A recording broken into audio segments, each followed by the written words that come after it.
मेरा मन ये था कि विंशोत्तरी दशाओं पर एक पूरी सीरीज बनाऊं कि 120 साल किस तरीके से अलग अलग प्लैनेट्स हमें किस किस तरीके से अफेक्ट करते हैं और दशाओं के अंदर अंतरदशाएं कैसे काम करती हैं।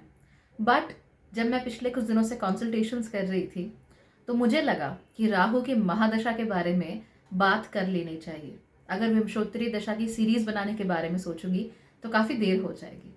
तो अगर आप लोगों की राहु की महादशा चल रही है, आप लोग परेशान हैं और कुछ समझ नहीं आ रहा कि क्या करना है, या फिर किसी ऐसे व्यक्ति को जानते हैं जिसकी राहु की महादशा चल रही है, तो आपको ये वीडियो देखना चाहिए। संक्षेप में बात करेंगे, लेकिन इस महादशा को कैसे मैनेज किया जाए वो हम अच्छे से समझ जाएंगे।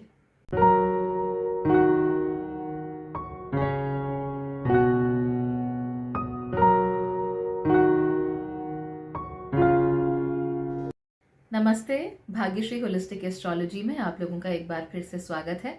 यहाँ पर हम बात करते हैं पॉजिटिव, इंस्पायरिंग और होलिस्टिक एस्ट्रोलॉजी की, यानी कि एक ऐसा ज्योतिष जो कि आपके पॉजिटिव पॉइंट्स को मैक्सिमाइज कर सकता है और आपके नेगेटिव पॉइंट्स को मिनिमाइज करने में आपकी मदद कर सकता है। ये वीडियो मेरे प्लान्ड वीडियोस में से नहीं था। इनफैक्ट मैंने ये सोचा था कि मैं विंशोत्तरी दशाओं के ऊपर सीरीज बाद में बनाऊंगी जुलाई के बाद, बट जिस तरह से कंसल्टेशंस चल रही थी और जैसे लोगों को समस्याएं देखने में आ रही थी, मुझे लगा कि इसके बारे में बात कर लेनी चाहिए, वरना बहुत देर हो जाएगी। सो आज हम बात करेंगे राहु महादशा के बारे में। आपको राहु के बारे में जो बेसिक्स हैं वो तो पता ही होंगे, लेकिन एक बार बहुत शॉर्टली या ब्रीफ में हम उसे रिफ्रेश कर लेते हैं। तो राहु का असली नाम स्वरभानु था और इन्होंने क्या किया था कि ये दैत्य थे, लेकिन इन्होंने देवताओं की कतार में खड़े होकर अमृत चख लिया था। जब अमृत चख लिया तो उस समय सूर्य और चंद्रमा ने जाकर विष्णु भगवान के पास उनकी चुगली कर दी और उसके बाद भगवान विष्णु ने उनका सर धड़ से अलग कर दिया। लेकिन क्योंकि वो अमृत पी चुके थे, यही वजह थी कि उनका सर राहु बन गया और उसके बाद उनका जो धड़ था वो केतु बन गया और बाद में ग्रहों के रूप में, छाया ग्रहों के रूप में इन दोनों को एस्टैब्लिश किया गया आसमान में। राहु और केतु बेहद पावरफुल ग्रह होते हैं क्योंकि हमारे सिस्टम के जो दो लुमिनरीज हैं, हमें जो लाइट देते हैं, यानी सूर्य और चंद्रमा, वो उन दोनों को ग्रहण लगा देते हैं। एंड रिमेंबर कि राहु और केतु नोड्स की तरह काम करते हैं और ये नोड्स किसकी होती हैं? चंद्रमा की। तो जब हम इंग्लिश में या वेस्टर्न एस्ट्रोलॉजी में देखते हैं तो राहु को कहते हैं ड्रैगन्स हेड या north node of the moon, क्योंकि ये असेंडिंग नोड होती है, और जो केतु है उसे कहते हैं ड्रैगन्स टेल या फिर south node of the moon. Rahu को सर्पों के साथ भी जोड़कर देखा जाता है, तो सर्पों का जो सिर होता है उसको हम राहु कह सकते हैं और जो बाकी का शरीर है उसे हम केतु कह सकते हैं।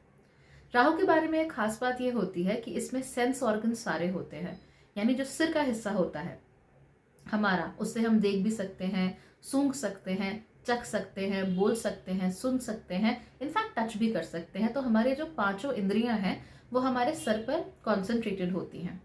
क्योंकि राहु पर ये सारी इंद्रियां कॉन्सेंट्रेटेड है और वो उन्हें एक्सपीरियंस करना चाहता है, इसीलिए वो बार बार ऐसी चीजों के पीछे भागता है जहां से उसे इंद्रिय सुख मिले, यानी कि जो उसे सेंसरी डेटा उसे बहुत चाहिए।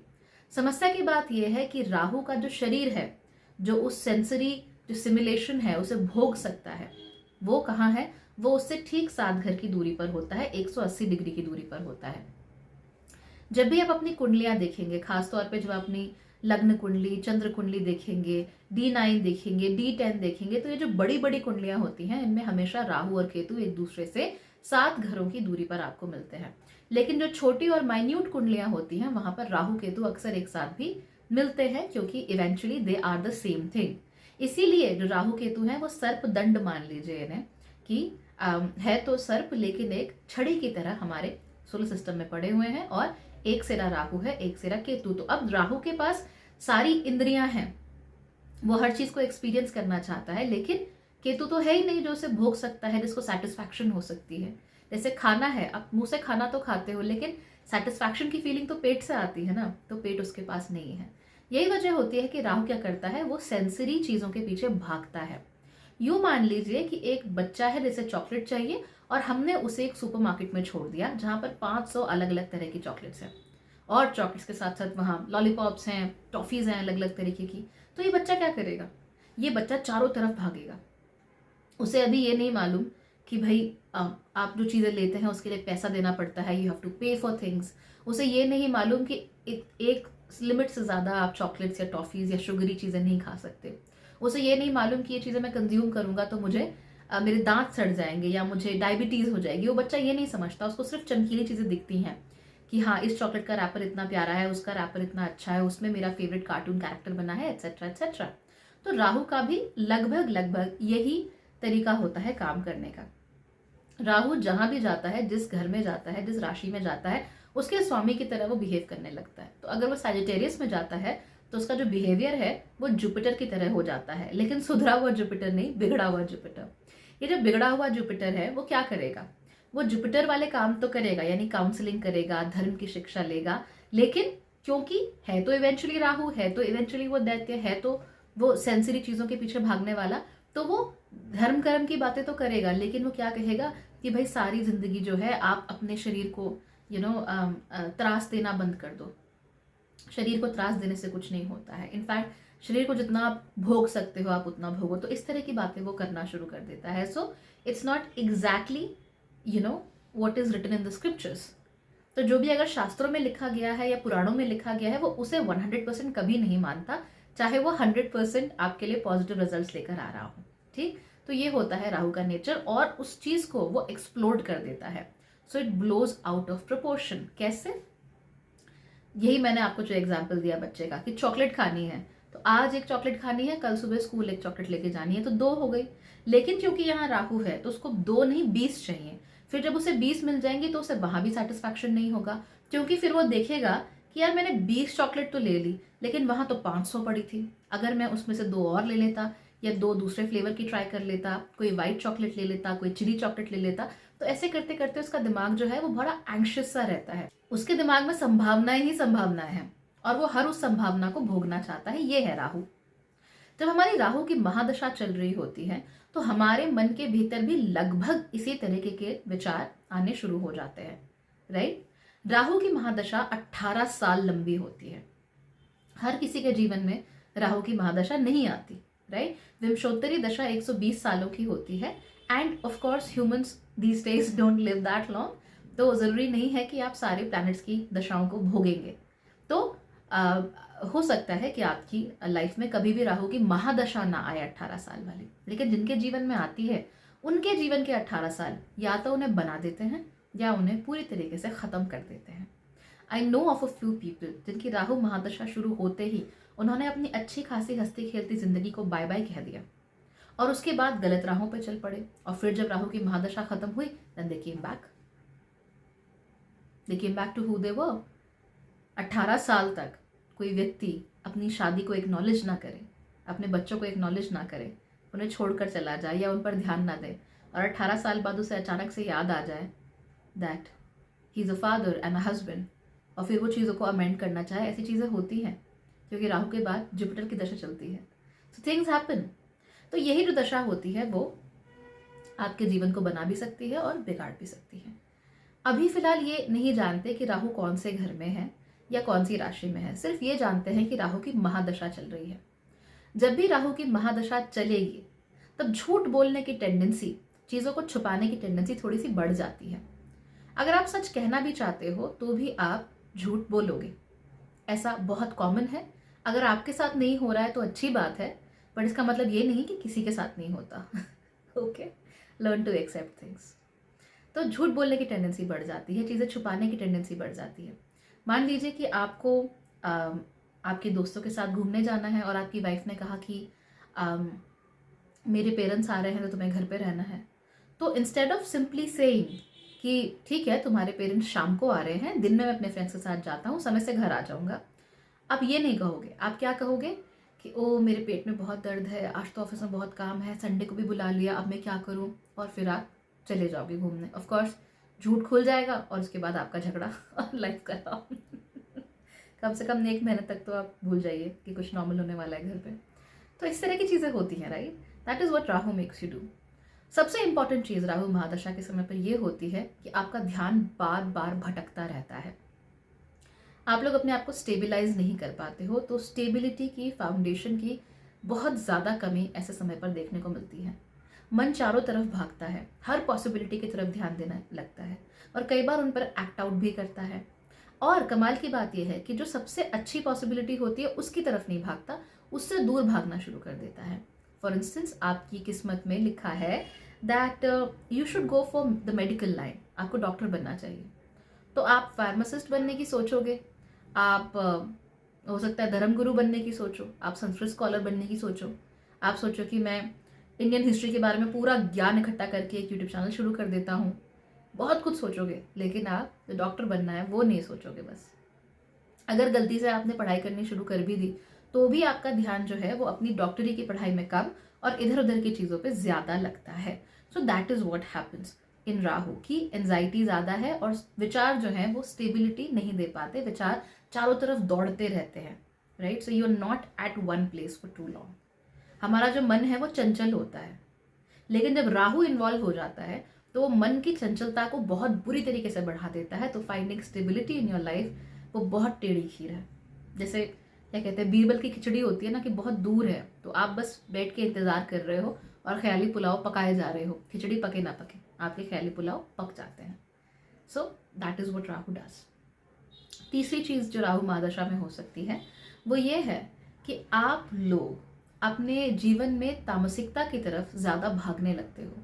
बहुत सारे लोग स्मोकिंग करने लगते हैं, और अगर राहु महादशा से पहले स्मोकिंग कर रहे थे तो इस समय पर चेन स्मोकर्स हो जाते हैं। So they start smoking a lot more. इसके अलावा ये जो शराब पीना, इस तरह की चीज़ें होती है, उसकी तरफ ज़्यादा भागने लगते हैं। ज़रा ज़रा सी बात पर उनका मन करता है कि वो तामसिक चीज़ों की तरफ जाएं। नाउ अगर आप if you drink and you drink in moderation, कोई बात नहीं, इट्स ओके। बट अगर आप हर रोज़ पीने लगे, बात बात पर पीने लगे और इतना पिए कि आपसे हैंडल नहीं हो पा रहा है, you are in a very bad position. And Rahu आपको इस तरह की चीज़ों की तरफ भेजता है, इस तरह की चीज़ों की तरफ फेंकता है। और तामसिकता, हम सिर्फ सिगरेट की बात क्यों कर रहे हैं, शराब की बात क्यों कर रहे हैं, तामसिकता आपकी वाणी में भी होती है। यानी कि जब आप बोलें हमेशा फ्रस्ट्रेशन निकले, हमेशा शिकायतें निकले, हमेशा किसी की बुराई, किसी की गॉसिप और दूसरों की निंदा में मजा आना, यानी निंदा रस जो है वो आपको बड़ा प्रिय हो जाता है। यू वॉन्ट टू हियर कि वहाँ क्या चल रहा है और कौन कहाँ कितना गिरा। जैसे रोस्टिंग वाले वीडियोस बनाते हैं ना लोग, तो आपने एक वीडियो देखा, ठीक है, इट वॉज एंटरटेनमेंट फाइन, 2 देख लिया, 3 देख लिया, कूल, बट आपको मज़ा ही आने लगा उस चीज़ में। अब आप हर फिल्म की बुराई सुनना चाहते हैं, अब आप हर व्यक्ति की बुराई सुनना चाहते हैं, अब आप ये जानना चाहते हैं किसने कहाँ पर गलत किया। You want to find flaws with people. तो ये होने लगता है। एंड राहु की महादशा की एक खास बात बताती हूँ, मैंने पहले भी बताई है आप लोगों को, कि आपके जो कॉम्प्लेक्शन है, आपकी स्किन का, खास तौर पे आपके चेहरे का, वो स्लेटी सा हो जाता है। तो जैसा कलर जलने के बाद लकड़ी का होता है या फिर स्लेट का होता है, वैसा कलर होने लगता है।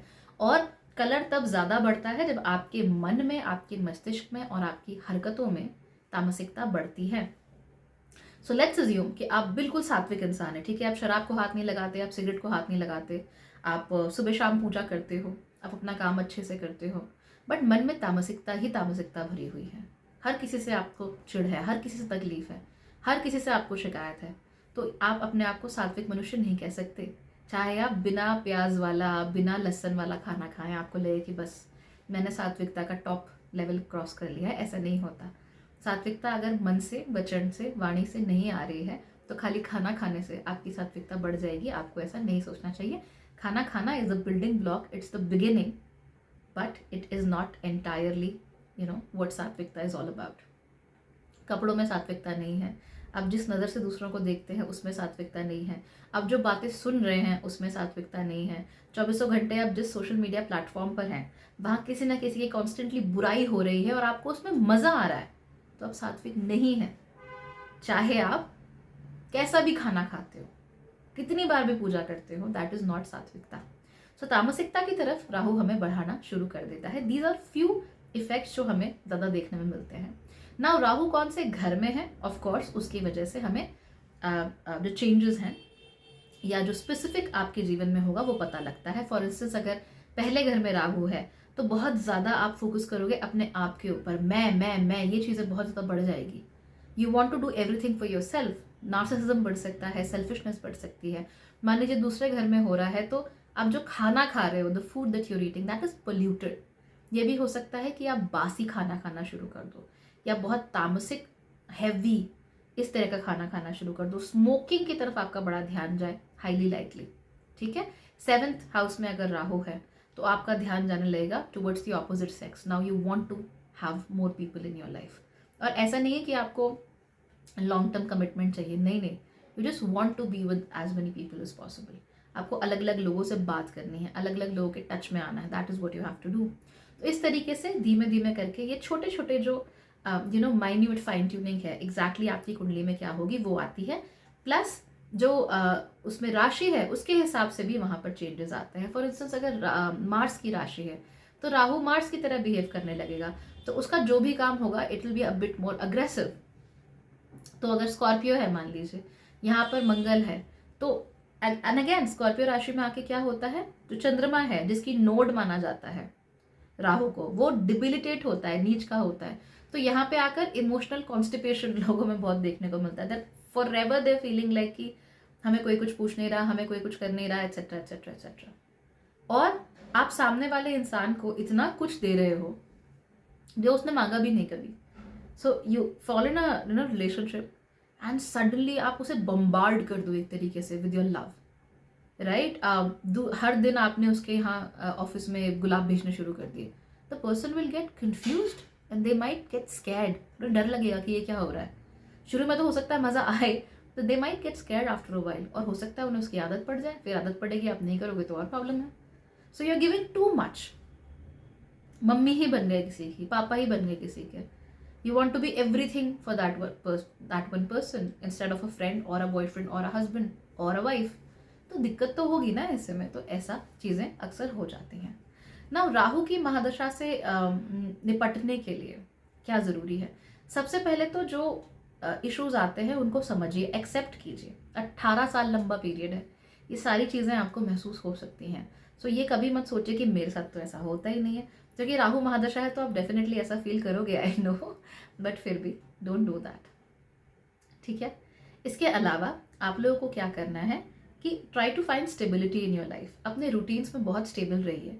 आप कब सोते हैं, कब जागते हैं, कब खाते हैं, इसकी स्टेबिलिटी अगर आपके जीवन में रहेगी तो बाकी सारी चीज़ें कई हद तक मैनेज हो जाएंगी। फाइनली आप किस तरह के ब्रांड्स या किस तरह के कपड़े पहनते हैं उसमें भी आप स्टेबिलिटी लाइए। Don't run after trends, don't run after what is new, because Rahu की आदत होती है हर नई हर फ्रेश चीज़ की तरफ, हर चमकीली चीज़ की तरफ वो भागता है। आपको नहीं भागना, you have to control yourself. For instance आप किसी खास ब्रांड का आटा खाते हैं, stick to that. If you're a woman, जब तक पुरानी आपके पास जो 3 लिपस्टिक्स है नहीं ख़त्म हुई, तो जस्ट बिकॉज सेल लगी है नई 3 लिपस्टिक्स मत लो। You know it will be a waste of your money. I know it is difficult to follow, इतना आसान तो नहीं है जितना लग रहा है, बट फिर भी सेल्स तो चलती रहती है। बट जो राहु महादशा वाला व्यक्ति है उसके लिए क्या है कि oh wow it's on a sale, let's grab it, तो ये नहीं करना। ठीक, इसके अलावा किसी गुरु के सानिध्य में रहना बहुत अच्छा रहता है। There has to be somebody जिसे आप अथॉरिटी मानते हो ना। राहु के साथ एक बहुत बड़ी प्रॉब्लम ये होती है कि वो किसी को अथॉरिटी नहीं मानता। हमारा जो कालचक्र है या जो ज्योतिष का सिस्टम है उसमें अथॉरिटी जो है, जो मौलिक अथॉरिटी है, वो सूर्य की होती है, और सूर्य को तो राहु ग्रहण लगा देता है, यानी कि अथॉरिटी को राहु कुछ नहीं समझता। अगर आपके जीवन में ऐसा कोई व्यक्ति है जिसे आप अथॉरिटी मानते हैं, स्टिक टू दैट पर्सन, वो आपके लिए बहुत ही अच्छा रहेगा। राहु महादशा में बहुत सारे लोगों की आदत होती है दे गो हॉपिंग, ओके। सो एस्ट्रोलॉजिस्ट में भी एक की बात सुन के उन्हें चैन नहीं आता, चाहे उन्हें 10 लोगों से बात करनी पड़े, 10 लोग एक ही बात बोल रहे हो, लेकिन जब तक उनके काम की बात नहीं बोलेगा कोई, तब तक उन्हें मज़ा ही नहीं आता। So they go astrologer hopping. मान लीजिए उन्हें शादी करनी है, they are looking for a partner, तो उन्हें अच्छे से अच्छे रिश्ते मिले, they will not be interested, they will be looking for something जो बस उनको भा जाए, जो उन्हें कुछ नया नया प्रोवाइड करता रहे, कुछ इंटरेस्टिंग चाहिए उन्हें। सो अगर कोई नॉर्मल मैरिज होगी उनसे सही नहीं जाएगी, they want something interesting happening all the time, which obviously is not possible, right. हम भी तो इंटरेस्टिंग नहीं होते ना डेली लाइफ में, how can we expect the other person to be that. तो ऐसा होता है, इसे कंट्रोल में रखना चाहिए। तो have a Guru in your life, जीवन में गुरु हमेशा होना चाहिए, खासतौर पर जब राहु महादशा चल रही हो, और उसकी बात आपको माननी चाहिए। और रिमेंबर, गुरु एक हो सकता है, 10, 15, 25, 30 नहीं होते। हर एक विधा में कोई एक ही व्यक्ति के साथ आप अच्छे से कनेक्ट कर पाओगे, अच्छे से उसके साथ आपका दिल लगेगा। 2-3 और हो सकते हैं जिनकी बातें आपको समझ में आती हों, लेकिन जो मन का कनेक्शन है वो एक ही के साथ बनता है। तो उसी को अपना गुरु मानिए and stick to what they are saying, ताकि आपको कॉन्टिन्यूसली डिसीजंस ना लेने पड़े अपनी लाइफ में। Finally the most important thing, please cut down on media consumption. अगर आपकी राहु की महादशा चल रही है और राहु आपको वैसे भी थोड़ा एंग्शियस बनाता है, मान लीजिए राहु और चंद्रमा एक साथ है, राहु और मंगल एक साथ है, राहु और वीनस एक साथ है, इन दैट केस प्लीज़ कुछ भी करके आप लोग अपने मीडिया के कंजम्पशन को कम से कम कर दीजिए। नाउ मीडिया कंजम्पशन क्या है? ये जो सोशल मीडिया प्लेटफॉर्म्स होते हैं, आप इन पर कम से कम जाइए। किस हीरोइन ने कौन से त्योहार पे या कौन से पार्टी में कौन से कपड़े पहने थे, आपको क्या मतलब है? Seriously, don't do that. What is it adding to your life? Nothing. I mean, I know entertainment है ये चीज़ें, कई बार ठीक भी लगता है कि देख लूँ क्या पहना है, but you can not get stuck on it, because आपकी लाइफ में कुछ भी ऐड नहीं कर रहा है, कुछ भी नहीं, राइट? Don't do that. उसके अलावा कौन सी अब ऐसी फिल्म निकल रही है जिसको लेके कंट्रोवर्सी है, why do you care? Do you want to watch that movie? Watch it. अगर आपको नहीं देखनी, मत देखो, देखनी है देख लो। Don't be a part of that stupid karma of controversy. आपको नहीं करना वो चीज़। देन अगेन, बार बार किसकी लाइफ में क्या हो रहा है, किसने किसकी निंदा की है, नहीं देखना। अगर आप लोग वीडियो प्लेटफॉर्म्स पर भी आते हैं, stick to a few channels जिन्हें आप देख सकते हो, बस 4, 5, 10 मैक्सिमम, उससे ज़्यादा नहीं। और ख़ासतौर पे ऐसे चैनल्स को तो बिल्कुल ही आप साइड कर दीजिए जो हद से ज़्यादा who are wasting your time in a way. ये इसने आज ये पहना, उसकी उससे शादी हो गई, वो वहाँ हनीमून पे गया, व्हाई डू यू केयर? जब आप हनीमून पे जाएंगे आप तब देखिए आपको कहाँ जाना है, और वो चीज़ आपके बजट पर, आपके और आपके पार्टनर के प्रेफरेंसेस पर, आपके पास कितना समय है उस पर डिपेंड करती है, किसी सेलिब्रिटी के ऊपर डिपेंड नहीं करती। टीवी पर आप लोग न्यूज़ चैनल्स देखे जा रहे हैं, constantly you are watching negative news, constantly आप अखबारों में नेगेटिव चीज़ें पढ़ रहे हैं। जानकारी होना इज़ ओके, यानी जैसे पुराने समय में दूरदर्शन में आता था ना 7 बजे का बुलेटिन, फाइन। पूरा दिन you are getting crazy with the news cycle, that's not fine. अब इन चीज़ों की समस्या क्या है मैं आपको बताती हूँ। ये जो गॉसिप मैगजीन्स हैं, सेलिब्रिटी मैगजीन्स हैं, ये जो न्यूज़ चैनल्स हैं, अखबार हैं, ये एक न्यूज़ साइकिल में बंधे होते हैं और उनका काम ही है आपको सिमुलेट करना कि आप कैसे क्लिक करोगे, आप कैसे किसी चीज़ पर हाथ लगाओगे, कैसे आप व्यूज़ बढ़ाओगे। That is a whole game actually. Okay, आपने देखा है ना, अगर आपको नोटिफिकेशन कभी आती हो, ये क्या कह दिया इस तरह की चीज़ें, फलाने आदमी ने ये क्या कह दिया, उसने पहनी ऐसी ड्रेस की डॉट डॉट डॉट डॉट, तो इट इज स्टिमुलेटिंग यू कि क्लिक करो, ऐसी कौन सी ड्रेस पहन ली उसने और उस ड्रेस को पहनने से क्या हो गया, फलाने हीरोइन ने मचाया तहलका, फूलों से बनी गाउन में नजर आई, समथिंग लाइक दैट। इस तरह की चीज़ें होती हैं, ये आपको बार बार सिमुलेट करती हैं। और क्या होता है कि जैसे आप गैम्बलिंग करते हो ना, इट्स लाइक गैम्बलिंग ओनली, कि बार बार आवाज़ें पीछे टिंग टिंग टिंग टिंग बजती रहती है and it keeps you engaged. तो वो राहु जब वहाँ एंगेज रहता है तो राहु की सबसे नेगेटिव क्वालिटीज़ निकल कर आती हैं, सबसे नेगेटिव। लेकिन अगर आप जो मैंने 3-4 बातें बताई आप उसको फॉलो कर लोगे तो राहु की सबसे पॉजिटिव क्वालिटीज आपको मिलेंगी। And remember, Rahu is extremely powerful. जो सूर्य को ग्रहण लगा दे उससे पावरफुल क्या हो सकता है, तो राहु बहुत ही पावरफुल है। और जो इसकी पावर होती है, जब ये इन चीज़ों से हटती है जो उसे नेगेटिवली एंगेज करते हैं, तो फिर वो पॉजिटिव रिजल्ट्स भी देती है। आपको सक्सेस दे सकती है, आपको पैसा दे सकती है, आपको नाम दे सकती है, आपको शोहरत दे सकती है, आपको रातों रात फर्श से अर्श पर पहुंचा सकती है, फर्श से अर्श पर पहुंचा सकती है। इसके अलावा राहु अगर सही से काम कर रहा हो तो जेन्युइनली आपके स्पिरिचुअल पोटेंशियल को अनलॉक करने में भी मदद कर सकता है। यानी जीवन में भौतिक रूप से तो आपको आगे बढ़ा ही सकता है, लेकिन आध्यात्मिक रूप से भी आपको कई बेनिफिट्स दे सकता है। But for that it is essential कि राहु को जो नेगेटिव चीज़ें हैं उनसे बचाया जाए। एज आई सेड, जो मैंने 3-4 चीज़ें कही, स्टेबिलिटी लाना, एक गुरु के सानिध्य में रहना, और उसके साथ साथ ही ये जो एक्सेसिव मीडिया कंजम्पशन है इसे काट देना, इलेक्ट्रॉनिक कंजम्पशन एक्सेसिव है उसे काट देना, you will be in such a good place. तो अगर आपकी राहु महादशा है, आपको प्रॉब्लम्स आ रही हैं, listen to what I have said, right? It will be difficult to listen to, but listen to the entire thing. अगर आप इतना लंबा वीडियो पूरा देख पाएंगे, ये भी बहुत बड़ी बात है, क्योंकि राहु देखने नहीं देता अक्सर। तो अगर आप देख रहे हैं, इसका मतलब कि there is a chance that you can work on your Rahu and make it positive. So positive बनाने की कोशिश कीजिए। उम्मीद करती हूँ कि 18 साल राहु महादशा के आपके जीवन के बहुत ही अच्छे साल होंगे। जुलाई के बाद मौका मिला तो ऑब्वियसली मैं विंशोत्तरी दशास पर एक सीरीज़ बनाऊंगी, और उसमें हम बहुत ही डिटेल से हर प्लैनेट की दशा पर और उसकी अंतरदशाओं पर बात करेंगे। सो आज के लिए इतना ही। Thank you so much for watching.